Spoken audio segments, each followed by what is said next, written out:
Għat-tielet sena konsekuttiva grupp ta' żeffiena Maltin qed jorganizzaw attività bil-għan li nġabru fondi għal għaqdiet volontarji. Din is-sena minn dawn il-fondi se tibbenefika il-Myalgic Encephalomyelitis and Fibromyalgia Alliance Malta.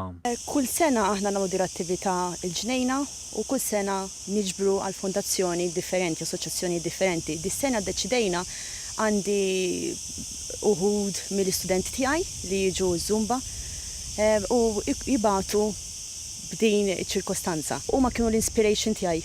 Wettom li dis-sena bħala Zumba saru familja lija, wettom li ħanamela il-donations imorru għall-assoċjazzjoni. Ruth De Bono, il-fundatriċi ta' dan is-support group, spjegatilna aktar dwar dawn il-kundizzjonijiet. Mela l-għaqda tagħna hija CFS and Fibromyalgia Alliance. CFS huma Chronic Fatigue Syndrome jew Myalgic Encephalomyelitis ta' xejn komplikat imma tfisser infjammazzjoni fil-moħħ u fl-spinal cord u fibromyalgia meta inti għandek uġieħ fil-muskoli, ġifieri għandek all over body pain, fatigue, lack of sleep, hemm ħafna sintomi li huma simili ta' xulxin bħala żewġ kundizzjonijiet però mhumiex l-istess.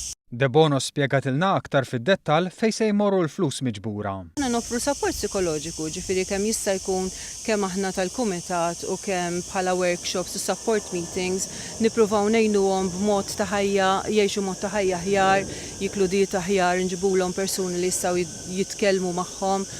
Hija temmet billi għamlet appell għal dawk kollha li jgħixu jew jaħdmu ma' persuni affettwati minn dawn il-kundizzjonijiet. Importanti li nkunu aktar nitalmu nħobbu aktar u nisimgħu aktar, għax meta inti tisimgħu bniedem kapaċi taraf dak li jista' joffri u taraf il-limitazzjonijiet tiegħu.